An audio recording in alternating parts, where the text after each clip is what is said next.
मुख्तार अंसारी की एम्बुलेंस से जुड़ी हुई ये बड़ी खबर है। रोपड़ से मनाली की तरफ जाने वाले हाईवे पर नानक ढाबा पर खड़ी है एम्बुलेंस में अभी कोई नहीं है। मोहाली कोर्ट आने जाने के लिए इस्तेमाल करने के बाद ये 12 नंबर की एम्बुलेंस चर्चा में आई थी और इसको लेकर अब कार्रवाई का दौर भी शुरू हो चुका है। जांच पड़ताल जो है वो पूरी तरीके से शुरू हो चुकी है। अब मुख्तार अंसारी की एम्बुलेंस जो कि बेहद चर्चा में रही, वो पंजाब में एक ढाबे पर लावारिस हालत में खड़ी हुई है। उसके अंदर कोई भी नहीं है, एम्बुलेंस में कोई भी बैठा हुआ नहीं है। आपको ये जानकारी दे दें कि पंजाब में एक ढाबे पर लावारिस हालत में ये एम्बुलेंस मिली है। इसी एम्बुलेंस से मोहाली कोर्ट पहुंचा था मुख्तार अंसारी। फर्जी तरीके से हासिल किया गया था एम्बुलेंस का लाइसेंस और इसको लेकर अब जांच भी की जा रही है।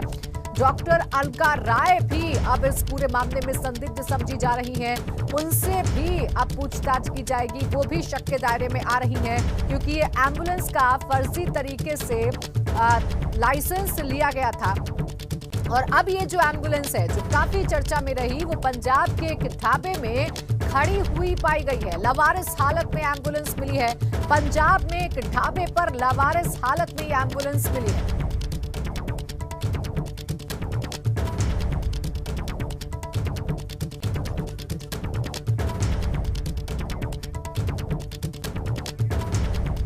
और हमारे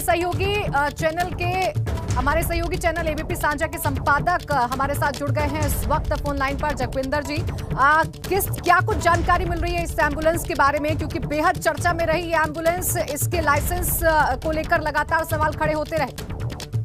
प्राची, देखिए 15 मिनट पहले ये जानकारी आई कि नानक ढाबा पड़ता है, ये रोपड़ से जब हम मनाली हाईवे पर जाते हैं तो रोपड़ से तकरीबन 2 किलोमीटर की दूरी पर पड़ता है। यानी अगर जेल से हम इसकी दूरी लगाएं तो तकरीबन जहां मुख्तार अंसारी बंद है उस जेल से 2-2.5 किलोमीटर की दूरी पर नानक ढाबा है। उसके बाहर एक शख्स तकरीबन 20-25 मिनट पहले इस गाड़ी को पार्क करने के बाद एक दूसरी गाड़ी में बैठकर निकल गया वहां से और इसको लावारिस वहां पर छोड़ दिया गया। ये तमाम चीजें जो ढाबा का मालिक है वहां पर काम कर रहा था, उसने जो कुछ देखा वो ये बता रहा है। लेकिन सवाल ये उठता है कि आखिरकार मुख्तार अंसारी के लोगों ने इस गाड़ी को यहाँ पर क्यों छोड़ा है। आखिर क्यों उन्हें ये लगता था कि जिस गाड़ी को उन्होंने अब तक अपनी आराम का या अपने सफर का साधन बना रखा था वो गाड़ी उनकी जान की आफत बन गई है और इस तरह से लावारिस यहाँ पर छोड़ गए हैं। इस गाड़ी में अभी कोई भी नहीं है, अंदर भी जो है वो गाड़ी लॉक है, अंदर से बंद है और आसपास भी कोई भी ऐसा शख्स मौजूद नहीं है जो कि ये दावा करता हो कि इस गाड़ी को वो चला रहा था या उस गाड़ी का वो केयर टेकर है। तो ये अभी थोड़ी देर में हो सकता है कि पंजाब पुलिस भी यहाँ पर पहुंच जाए और इस गाड़ी को अपने कब्जे में ले ले, लेकिन फिलहाल हमारी टीम मौके पर मौजूद है और इस गाड़ी के आसपास कोई नहीं। बिल्कुल, तो क्या इसे इस तरीके से जोड़कर देखा जाए जिस तरीके से इस एम्बुलेंस को लेकर अब सवाल खड़े हो रहे हैं और जांच अब यूपी में शुरू हो चुकी है, तो क्या इस पूरे घटनाक्रम को इससे जोड़कर देखा जाए जगविंदर जी? जाहिर सी बात है, इसीलिए क्योंकि जो भी इस गाड़ी को अब अपने कब्जे में रखेगा, जो भी इसको चला रहा होगा, सीधा सीधा यूपी पुलिस उसको गिरफ्तार करेगी, चाहे वो मुख्तार का कोई गुर्गा हो या कोई उसकी पहचान वाला हो या फिर कोई पंजाब का शख्स जिसने इनको यहाँ पर अपने यहाँ पर रखा हो या फिर इनको किराए पर अपना घर वगैरह दिया हो। तो इन तमाम चीजों को मद्देनजर रखते हुए इन्होंने ये तय किया कि अब इस गाड़ी से पीछा छुड़ाया जाए और इसको कहीं लावारिस खड़ा कर दिया जाए, क्योंकि इससे पहले कि यूपी पुलिस इस गाड़ी तक पहुंचे और इस गाड़ी के जरिए वो मुख्तार के किसी गुर्गे तक पहुंचकर ये पूछे कि आखिरकार कैसे ये गाड़ी यहाँ आई और कैसे इसका इस्तेमाल कहाँ के लिए किया जाता था और कब से किया जा रहा है, कैसे ये गाड़ी ट्रांसफर करवाई गई, इन तमाम चीजों से बचने के लिए मुझे लगता है कि इस गाड़ी को लावारिस छोड़ा गया है ताकि ये पता ही ना चल पाए कि इसका रजिस्ट्रेशन बदलवाने के बाद इसको कौन कौन आदमी कहाँ इस्तेमाल करता रहा। बिल्कुल, अपनी जान बचाने के लिए ये कदम उठाया गया है। अब आगे क्या कुछ इस पूरे मामले में हो रहा है, पंजाब पुलिस किस तरीके से इस पूरे मामले को देख रही है और क्या कार्रवाई अभी तक हुई है? अभी तक तो पुलिस मौके पर भी नहीं पहुंची है। हमारी टीम जरूर मौके पर मौजूद है, हो सकता है थोड़ी देर में पुलिस यहाँ तक आ जाए ये खबर देखने के बाद हमारे एबीपी गंगा चैनल पर। और दूसरी बात यह है कि उत्तर प्रदेश की एक टीम जो है रोपड़ जेल के बाहर आज शाम को पहुंची थी, हालांकि पहुंची 6 बजे के बाद थी और उस टीम ने ये नहीं बताया कि वो किस मकसद से आए हैं, लेकिन उसमें कुछ लोग सिविल सादे कपड़ों में थे, बाकी जो ड्राइव कर रहे थे वो इनोवा गाड़ी में यूपी पुलिस की वर्दी में थे। माना ये जा रहा है कि जो टीम मुख्तार अंसारी को लेने आएगी, जो पूरा लश्कर आएगा, उसने पहले एक एडवांस पार्टी भेजी है जो जेल में कागजी फॉर्मेलिटी पूरी करेगी और जब बाकी अमला या कमांडो दस्ता जब आएगा तो वो बिना वक्त गवाए मुख्तार अंसारी को लेकर रवाना हो जाएगा। इसलिए कागजी औपचारिकताएं पूरी करने के लिए कल सुबह जो हो सकती है पूरी, उन तमाम चीजों के लिए एक एडवांस टीम को पहले पुलिस पार्टी को उत्तर प्रदेश पुलिस की तरफ से भेज दिया गया है, जो रोपड़ में कल मुख्तार अंसारी के केस से जुड़ी या उसकी कस्टडी को लेने से जुड़े तमाम फॉर्मेलिटीज को पूरा करेगी। बिल्कुल जगवंदर जी, देखिए खबरें ये मिल रही हैं कि बहुत सी ऐसी टीमें हैं जो अनौपचारिक तौर पर पहुंचेंगी पंजाब में और वहां से जब लाया जाएगा मुख्तार अंसारी को तो उस पूरे काफिले में वो शामिल होंगी। हालांकि जरूर जो टीमें हैं वो बदलती रहेंगी, जगह पे बदलती रहेंगी। तो अभी फिलहाल पंजाब में ऐसे कुछ देखने को मिल रहा है, रोपड़ जेल के आसपास ऐसे कुछ देखने को मिल रहा है, जैसा आपने भी बताया एक टीम तो फिलहाल पहुंच चुकी है। एक ही टीम अभी पहुंची है हमारी, पिछले 3 दिनों से हमारी टीम वहां पर लगी हुई है और उसने जो गाड़ी देखी, जो लोग उसमें सवार थे, बात करने की कोशिश की, उन्होंने मोल जवाब दिए। लेकिन बड़ी चिंता की बात यह है कि मुख्तार अंसारी के जो करीबी लोग हैं उन्होंने बहुत बड़ी संख्या में यहाँ पे अपना गढ़ बना रखा है। अगर जेल के आसपास जाएं तो यहाँ पंजाब के सभी लोग जानते हैं कि मुख्तार अंसारी जेल में बंद है और उसके बहुत सारे गुर्गे जो हैं वो आसपास के घरों में, चाहे उसकी सुरक्षा के मद्देनजर हो, चाहे यहाँ पर उनके ठिकाने के तौर पर हो, वो वहाँ पर किराए के घरों में रहते हैं। और जब भी कोई जेल के बाहर मीडिया की टीमें भी पहुंचती हैं तो उन पर भी नजर रखते हैं कि कौन आ रहा है, कौन जा रहा है। तो इन तमाम चीजों को देखते हुए ये अंदाजा लगाया जाता है कि यूपी पुलिस कोई कोताही नहीं करेगी। उनको पता है कि मुख्तार अंसारी को अगर कम मात्रा में गाड़ियां लेने गई तो ये उनके जो सुरक्षा में उनके गुर्गे लगे रहते हैं, वो रास्ते में कोई ना कोई व्यवधान या कोई ना कोई दिक्कत खड़ी कर सकते हैं। लिहाजा पुलिस पूरी तैयारी के साथ आएगी। और जहां तक पंजाब पुलिस की बात है तो पंजाब पुलिस या पंजाब जेल अथॉरिटीज की तो इतनी रिस्पॉन्सिबिलिटी है, इतनी ड्यूटी बनती है कि जैसे ही कागजी औपचारिकताएं पूरी होंगी वो जेल के गेट पर मुख्तार अंसारी को हवाले कर देंगे उत्तर प्रदेश पुलिस के, और ये एक रिपोर्ट भेज दी जाएगी स्पेशल की जो सुप्रीम कोर्ट का आदेश था उसको अमल में ला दिया गया है और इस तरह से कागजी औपचारिकताएं पूरी करके उत्तर प्रदेश पुलिस के हवाले कर दिया गया है मुख्तार अंसारी को। और टाइम और तमाम चीजों और अधिकारियों के दस्तखत ले लिए जाएंगे जो लोग मुख्तार अंसारी की कस्टडी लेंगे। तो पंजाब का तो इतना रोल है। बाकी रास्ते में सड़क के रास्ते लेकर जाना है, बांदा तक पहुंचाना है, किस तरह से रास्ते में रणनीति बदलनी है, दिन में लेके जाना है, रात को लेके जाना है, इन तमाम चीजों पर फैसला उत्तर प्रदेश पुलिस को लेना है, पूरे जो रूट है उसका। दूसरी बात यह है कि शाम को 6 बजे तक पंजाब की जेलों में हैंडओवर टेक ओवर होता है, यानी शाम 6 बजे तक जो है मुख्तार अंसारी की कस्टडी लेनी होगी उत्तर प्रदेश पुलिस को। उसके बाद चाहे वो रात को उनको रास्ते में लेकर जाए। बिल्कुल, ये पूरी तमाम प्रक्रिया है जिसे फॉलो करना होगा, यानी कल मुख्तार अंसारी यूपी पहुंच जाएगा, ये तो जरूर तय माना जा रहा है। जगविंदर जी, ऐसे में अभी फिलहाल जो तस्वीरें हम अपने दर्शकों को दिखा रहे हैं, जिस एम्बुलेंस की तस्वीरें हम अपने दर्शकों को दिखा रहे हैं, क्या इसे ऐसे भी जोड़कर देखा जा सकता है कि मुख्तार अंसारी पर अब शिकंजा कसना शुरू हो गया है, उसके गुर्गे भी कहीं ना कहीं अब पूरी तरीके से डरे हुए हैं और यही वजह है कि अब तमाम जो उनके हथकंडे हैं वो उन्होंने छोड़ दिए हैं और यही वजह है कि एक के बाद एक तमाम खुलासे भी इस पूरे मामले में हो रहे हैं? देखिए, ये जो लोग होते हैं ना, इनके लिए ये पहला केस तो है नहीं। ये बरसों से इन चीजों के आदी हैं और इनको पता है कि किस तरह से कानून से खिलवाड़ करना है और कब कानून जब गले में फंदा बनने लगे तो उससे छुटकारा पाना है। इसलिए मुझे लगता है कि सबसे कमजोर कड़ी ये थी कि इन्होंने इतनी बेवकूफी की कि उस दिन जब मोहाली कोर्ट में जाना था तो ये मुख्तार को यूपी नंबर की एम्बुलेंस में ले गए और वो मीडिया के कैमरों में आ गई। एबीपी न्यूज ने उसको बड़ी प्रमुखता से दिखाया। उसके बाद ये एम्बुलेंस जैसे ही रोपड़ जेल में वापस मुख्तार अंसारी को छोड़कर आई, इसका कुछ आता पता नहीं लग रहा था, ये छुपा दी गई थी। हालांकि खबरें ये भी आई कि जो पुलिस जो जेल अथॉरिटीज के फैमिली क्वार्टर्स है उसके बीच में कई बार इस एम्बुलेंस को देखा गया, ये वहीं खड़ी रहती थी और जब भी मुख्तार को कहीं आना जाना होता था तो वो अपनी बीमारी के बहाने इसी एम्बुलेंस का इस्तेमाल करता था। और इस पर चाहे जेल अथॉरिटीज हो चाहे पुलिस हो, ये गोलमोल जवाब देते रहे क्योंकि इनको इस बात की पंजाब पुलिस को अच्छी तरह से पता था कि कौन सी चीज इस्तेमाल हो रही है। अब ये सबसे बड़ी गले की फांस बन सकती थी उस आदमी की जो इसका केयरटेकर था, जो इसको चला रहा था, जिसकी कस्टडी में ये एम्बुलेंस रहती थी। लिहाजा 15 मिनट पहले इसीलिए एक ढाबे पर इसको लावारिस छोड़ दिया गया और वो जाहिर सी बात है कि मुख्तार के लोग ही होंगे। ढाबे वाला कैमरा पर नहीं बोल रहा है डर के मारे, क्योंकि उसको भी पता है कि ये एम्बुलेंस जो है चर्चा में है आजकल। लिहाजा उसने ये जरूर बताया कि 20-25 मिनट पहले एक शख्स आया, उसने गाड़ी को यहाँ पार्क किया और बगल में दूसरी गाड़ी आकर रुकी, उस गाड़ी में बैठा और वो यहाँ से निकल गया। तब से गाड़ी लावारिस खड़ी है। अब पुलिस कितनी देर में वहाँ पहुंचती है, पंजाब पुलिस इसको कस्टडी में लेकर इन्वेस्टिगेट करती है, ये तमाम चीजें भी देखने वाली होंगी। लेकिन यूपी पुलिस के लिए भी ये केस प्रॉपर्टी है क्योंकि इससे जुड़ा हुआ केस उत्तर प्रदेश में दर्ज हो चुका है। जगविंदर जी, जिस तरीके से ये पूरी एम्बुलेंस जो थी वो ऑपरेट हो रही थी और इसका इस्तेमाल मुख्तार अंसारी बड़े ही आराम तरीके से करता था, बहुत ही इजी तरीके से करता था, कहीं ना कहीं सवाल पंजाब पुलिस को लेकर भी है, रोपड़ जेल अथॉरिटी को लेकर भी है कि कैसे किसके इशारे पर या किसकी छत्र छाया में रहकर ये तमाम जो पूरा खेल था वो खेला जा रहा था, इस एम्बुलेंस का इस्तेमाल हो रहा था। बिल्कुल पूरी तरह से उंगली उठ रही है, उंगली ही नहीं उठ रही है बल्कि विपक्ष लगातार कैप्टन सरकार पर हमला कर रहा है कि आखिरकार क्यों मुख्तार अंसारी को ना सिर्फ जेल में रखा गया है बल्कि उसके लिए लाखों रुपया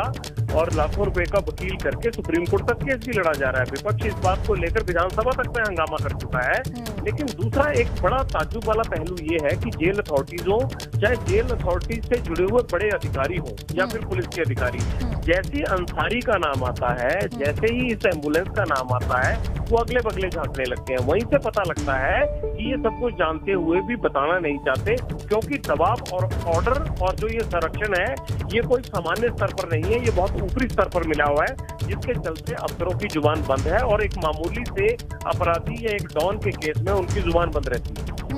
जगविंदर जी, जैसे कि आप जानकारी दे रहे हैं कि अभी पुलिस टीम नहीं पहुंची है उस जगह पर, उस ढाबे पर जहां पर ये एम्बुलेंस खड़ी हुई है, ये भी कहीं ना कहीं कई सवाल खड़े करता है क्योंकि हमारी टीम वहां पर पहुंच गई लेकिन पुलिस को पहुंचने में इतना समय क्यों लग रहा है उस ढाबे पर?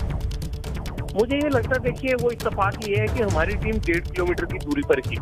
हमने क्योंकि पिछले 3 दिन से वहाँ जेल के आसपास हमारे लोग कवरेज के लिए बड़ी संख्या में है और वो सुबह से लेकर रात तक रहते हैं, इसलिए जैसे ही एक वहाँ से सड़क पे गुजरने वाले आदमी ने ये खबर मुझे दी, मैंने तुरंत अपनी टीम को रवाना किया कि उस नंबर से मिलती जुलती गाड़ी वहाँ खड़ी है, उसको जाके वेरीफाई किया जाए क्या ये वही एम्बुलेंस है। तो हमारी टीम जो है वो 7-8 मिनट में वहाँ पर पहुंच गई क्योंकि फासला 2 किलोमीटर का था। जहाँ तक पुलिस का मसला है तो पुलिस जब मामला किसी बड़े आदमी से या किसी ऐसे आदमी से जुड़ा होता है जिसमें विवाद होना होता है तो वो अपने सीनियर अफसरों के आदेश का और सीनियर अफसरों के पहुंचने का इंतजार करते रहते हैं, बजाय कि तुरंत वहां पर मूव किया जाए। तो हो सकता है थोड़ी देर में पुलिस भी पहुंच जाए, लेकिन क्योंकि पहुंचना तो पड़ेगा ही, एम्बुलेंस इतनी विवादित है और अंसारी का केस इतना चर्चित हो चुका है पंजाब में कि पुलिस को चाहे देर से ही लेकिन आना तो पड़ेगा। बिल्कुल, शुक्रिया आपका हमारे साथ जुड़ने के लिए और ये तमाम जानकारी हमें देने के लिए। तो देखिए, पंजाब में एक ढाबे पर लावारिस हालत में वो एम्बुलेंस मिली है जिसका इस्तेमाल मुख्तार अंसारी किया करता था आने जाने के लिए। मुख्तार अंसारी देखिए रोपड़ जेल में वो बंद था और इसी दौरान वो इस एम्बुलेंस का इस्तेमाल किया करता था। मोहाली कोर्ट जब इस एम्बुलेंस से पहुंचा मुख्तार अंसारी, तब ये एम्बुलेंस चर्चा में आई क्योंकि बाराबंकी का नंबर है इस एम्बुलेंस का और फिर सवाल खड़े होने लगे। पंजाब पुलिस पर सवाल खड़े होने लगे, रोपड़ जेल अथॉरिटी पर सवाल खड़े होने लगे। और इस बीच एक और बड़ी खबर मिल रही है, यूपी पुलिस की टीम रोपड़ पहुंच गई है। सादी वर्दी में पुलिस की एक टीम पहुंची है, विशेष टीम से पहले ये टीम पहुंची है मुख्तार को लाने। 1 तड़के भी रवाना होगी टीम। तो अभी जो जानकारी मिल रही है, जैसे कि मेरे सहयोगी भी जानकारी दे रहे थे कि एक टीम यूपी पुलिस की पहुंच गई है और उसके जो कुछ सदस्य हैं वो पहुंचे हैं सादी वर्दी में, यानी वो सादे कपड़ों में हैं और जेल के बाहर वो लोग मौजूद हैं। देखिए, हम तस्वीरें भी आपको दिखा रहे हैं, ये एक्सक्लूसिव तस्वीरें सबसे पहले आप एबीपी गंगा पर देख पा रहे हैं। इस बड़ी खबर पर लगातार हर एक अपडेट सबसे पहले आपका अपना चैनल आप तक पहुंचा रहा है और ये वो तस्वीरें हैं। देखिए, ये वो टीम है, ये वो गाड़ी है जिसमें यूपी पुलिस की एक टीम रोपड़ जेल में पहुंची है। विवेक त्रिपाठी मेरे सहयोगी जुड़ गए ज्यादा जानकारी के साथ। विवेक, देखिए, जैसा कि हम लगातार इस बात पर चर्चा कर रहे हैं कि बहुत सारी टीमें हैं यूपी पुलिस की जो रोपड़ जेल जाएंगी, जो पंजाब जाएगी और उनकी सुरक्षा में लाया जाएगा मुख्तार अंसारी को। फिलहाल एक टीम पहुंच चुकी है, क्या कुछ उसका वहां पर काम और अभी कितनी टीमों का रवाना होना बाकी है? जी प्राची, देखिए अभी जो टीम आप हमारे चैनल में दिखाई जा रही है, जो बताया जा रहा है, एबीपी गंगा जो बता रहा है, वो टीम एक्चुअली बाराबंकी पुलिस की टीम है जो मुख्तार के पास जो एम्बुलेंस मिली थी, जो वहां पर उसको रोपड़ जेल से मोहाली कोर्ट ले गई थी, उस एम्बुलेंस की छानबीन करने पहुंची है। बाराबंकी के पुलिस प्रशासन ने 3 टीमें गठित की थी, जिसमें से एक टीम डॉक्टर अलका राय के पास गई थी मऊ, जहां पर वो रहती हैं, जहां पर उनका अस्पताल है और जहां से ये सारी इन सारी चीजों की शुरुआत हुई थी। और एक टीम पंजाब के लिए रवाना हुई थी जिसमें एक डिप्टी एसपी रैंक के अफसर जिसको लीड कर रहे हैं। तीसरी टीम जो एसआईटी की स्पेशल टीम गठित हुई है, वो बाराबंकी में ही रहकर पूछताछ कर रही है, मुख्तार के गुर्गे, शुएब और अन्य लोगों से पूछताछ कर रही है। तो ये जो अब पंजाब जो टीम पहुंची है वो बाराबंकी की टीम है और इसी एम्बुलेंस के मामले में पहुंची है। एम्बुलेंस का जो खड़ा होना संदिग्ध हालत में मिला, लावारिस खड़ी मिली है, उसके पीछे भी साजिश बताई जा रही है कि ऐसा हो सकता है कि मुख्तार चूंकि अभी किसी ने एम्बुलेंस को जेल में नहीं देखा है कि वो जेल के भीतर खड़ी होती थी और मुख्तार के सेवा में लगी थी, उसके बुलेट प्रूफ भी बताया जा रहा था, लगातार ऐसी जानकारियां मिल रही थी, लेकिन अभी तक ये सब बातें हैं, कोई ऐसा प्रूफ नहीं मिला है कि एम्बुलेंस जेल के अंदर खड़ी होती थी। सिर्फ एक वीडियो फुटेज जो एबीपी गंगा में एक्सक्लूसिव चलाया गया था, मुख्तार को रोपड़ जेल से मोहाली कोर्ट तक ले जाने वाला उस एम्बुलेंस का वीडियो, उसके अलावा अभी तक ऐसा कोई साक्ष्य नहीं है। तो मुख्तार की तरफ से ये प्रयास हो सकता है कि अगर इस एम्बुलेंस को लावारिस कहीं पर दिखा दें तो शायद उसको मुकदमे से निजात मिल जाए, या उस मुकदमे में जो अलका राय के खिलाफ दर्ज हुआ है फर्जी तरीके से एम्बुलेंस लेने का, जिसमें मुख्तार का नाम फिलहाल नहीं था लेकिन आगे विवेचना में नाम खुलने वाली बात सामने आ रही थी, अगर ऐसा होता है तो मुख्तार इस मुकदमे से बचने की कोशिश के लिए ये ऐसी साजिश करवा सकता है, ऐसा माना जा रहा है। पुलिस अधिकारियों का भी जो मेरी बात हुई है उनका ये कहना है कि ऐसा हो सकता है कि मुख्तार ने खुद ही वो एम्बुलेंस कहीं लावारिस खड़ी करवा दी हो और बाद में इस एम्बुलेंस से अपना पल्ला झाड़ ले। ये एम्बुलेंस से उसका कोई नाता नहीं है, कोई लेना देना नहीं है। 2 साल पहले ये एम्बुलेंस जरूर लखनऊ में उसके पास चलती थी, जिसके साक्ष्य है, जिसको लोगों ने देखा है, लेकिन कोई ऐसा प्रत्यक्ष प्रमाण नहीं है, कोई वीडियो फुटेज नहीं है। क्योंकि 2 साल का मामला, वीडियो फुटेज कहीं से भी नहीं मिल सकती है, उसकी सीसीटीवी कैमरे में इतनी लंबी रिकॉर्डिंग नहीं सेव हो पाती है। इस वजह से ये हो सकता है कि मुख्तार इस सारे मामले से, फर्जी एम्बुलेंस जो रजिस्ट्रेशन हुए हैं उस मामले से खुद को बचाने के लिए उस एम्बुलेंस को वहां पर लावारिस अवस्था में किसी ढाबे के किनारे छोड़कर अपने साथियों से उसने छुड़वाया हो उस एम्बुलेंस को। जो टीम पहुंची है वो इस बात की भी छानबीन करेगी, बाराबंकी पुलिस की टीम इस बात की भी पड़ताल करेगी कि एम्बुलेंस जो मुख्तार को ले गई थी वो वहां पर कैसे और किन परिस्थितियों में पहुंची। रोपड़ जेल से लेकर उस रास्ते के सारे सीसीटीवी फुटेज, अभी जो मेरी बात हुई है एडीजी लखनऊ जोन एसएन सावत से, उन्होंने बताया है कि हमने टीम को निर्देश दिए हैं कि रोपड़ जेल से लेकर जिस जगह एम्बुलेंस नानक ढाबे के बाहर खड़ी मिली है लावारिस अवस्था में, उसके सारे रास्ते में जितने भी सीसीटीवी कैमरे लगे हैं उसकी फुटेज निकाली जाए कि वहां पर एम्बुलेंस कौन खड़ा कर गया है, एम्बुलेंस खड़ा करने के बाद वो लोग कौन लोग थे, उनके अगर फुटेज मिल जाए और वो लोग किस वाहन से, किस जरिए से वहां से गायब हुए हैं एम्बुलेंस लावारिस खड़ी करके, ये सारी जानकारियां अभी जुटाई जा रही हैं। बहुत जल्दी इसके सारे परिणाम सामने आ जाएंगे और टीम, जो पुलिस टीम पहुंची है वो बिल्कुल, देखिए तेजी से जांच चल रही है इस एम्बुलेंस को लेकर और यही वजह जरूर समझ में आ सकती है कि इस एम्बुलेंस को अब लावारिस दिखाने की कोशिश कहीं ना कहीं की जा रही है। तार अंसारी की एम्बुलेंस रोपड़ से मनाली की तरफ जाने वाले हाईवे पर एक ढाबे के पास खड़ी हुई मिली है, लावारिस हालत में खड़ी हुई मिली है, इसके अंदर कोई भी नहीं है और अब इस पूरे मामले की जांच पड़ताल की जा रही है। एक्सक्लूसिव तस्वीरें हम आपको दिखा रहे हैं, यही वो एम्बुलेंस है जो चर्चा में उस वक्त आई जब मोहाली कोर्ट मुख्तार अंसारी इस एम्बुलेंस से पहुंचा। उसके बाद यूपी पुलिस ने जांच पड़ताल शुरू की तो सामने आया ये तथ्य कि इसका जो लाइसेंस है एम्बुलेंस का वो फर्जी तरीके से हासिल किया गया था। यूपी पुलिस ने जांच तेज की और यही वजह है कि इस एम्बुलेंस को अब कहीं ना कहीं लावारिस दिखाने की कोशिश की जा रही है मुख्तार अंसारी के गुर्गों की तरफ से और इसीलिए ये ढाबे के पास से लावारिस हालत में मिली है। हालांकि अभी जांच पड़ताल इस पूरे मामले की जाएगी। विवेक त्रिपाठी मेरे सहयोगी लगातार बने हुए हैं इस खबर पर ज्यादा जानकारी के साथ। विवेक, देखिए कहीं ना कहीं यूपी पुलिस की दहशत भी इसे कहा जा सकता है मुख्तार अंसारी और उसके गुर्गों में कि अब इस एम्बुलेंस से भी पीछा छुड़ाने की कोशिश की जा रही है, क्योंकि यहाँ पर कार्रवाई बहुत तेज हो रही है, जांच बहुत तेज हो रही है इस मामले में। प्राची, किसी को उम्मीद नहीं थी कि इतनी जल्दी यूपी पुलिस, बाराबंकी की पुलिस रोपड़ पहुंच जाएगी और जांच शुरू कर देगी। क्योंकि जिस तरह से मुकदमा दर्ज हुआ है, फर्जी एम्बुलेंस के मामले को जिस तरह से एबीपी गंगा ने लगातार उठाया है और ये मुद्दा गर्मा गया, शासन प्रशासन के स्तर पर हड़कंप मचा हुआ है। जो प्रमुख सचिव गृह है और अपर मुख्य सचिव गृह अवनीश अवस्थी है, उन्होंने डीजीपी से बात करके इस मामले में तुरंत टीम गठित करके और जो भाजपा की नेता बताई जा रही है डॉक्टर अलका राय, मऊ की रहने वाली है, उनसे भी बातचीत करके सारी चीजों को तुरंत एक्शन के लिए निर्देश दिए थे, जिसके बाद 3 टीमें गठित हुई और उसी दिन मुकदमा भी दर्ज हुआ था। ये पहले ये लग रहा था कि मुकदमा मुख्तार अंसारी पर होगा, लेकिन जब छानबीन की गई, जो आरटीओ के पास जो पेपर्स मिले हैं उसमें जो डॉक्यूमेंट्स लगाए गए हैं फर्जी एम्बुलेंस का लाइसेंस लेने के लिए, जो डॉक्यूमेंटेड प्रूफ मिले हैं जांच में, वो डॉक्टर अलका राय का एक फर्जी आईडी मिला है। उस आईडी के आधार पर ही इस एम्बुलेंस को बाराबंकी से रजिस्टर कराया गया था। मुकदमा दर्ज करने के बाद ये उम्मीद थी कि बहुत जल्दी डॉक्टर अलका राय से पूछताछ करने के लिए जा सकती है और एक टीम रोपड़ जेल भी भेजी जा सकती है। बिल्कुल, मुकदमा दर्ज होने के 12 घंटे के बाद ये कार्रवाई शुरू हो गई। इससे साफ है कि यूपी पुलिस इस मामले को लेकर बाराबंकी और मऊ की पुलिस और लखनऊ की पुलिस कितनी संवेदनशील है और कितनी तेजी से कार्रवाई कर रही है। उधर जो जिस तरह से एम्बुलेंस लावारिस खड़ी मिली है, उससे यह साफ है कि पुलिस का डर मुख्तार के और उनके समर्थकों के मन में कहीं ना कहीं से था। ये भी पता चला है कि एक और गाड़ी वहां पर जो यूपी 32 नंबर की थी, लखनऊ के नंबर की थी, जिप्सी, हरे रंग की जिप्सी, वो भी मुख्तार के पास देखी गई थी। उसकी भी तलाश कर रही है पुलिस कि वो जिप्सी किसकी है और वहां बिल्कुल यूपी पुलिस लगातार कार्रवाई कर रही है, जांच तेज हो गई है और यही वजह है कि ये एम्बुलेंस अब लावारिस हालत में खड़ी हुई मिली है। शुक्रिया आपका विवेक तमाम जानकारी के लिए।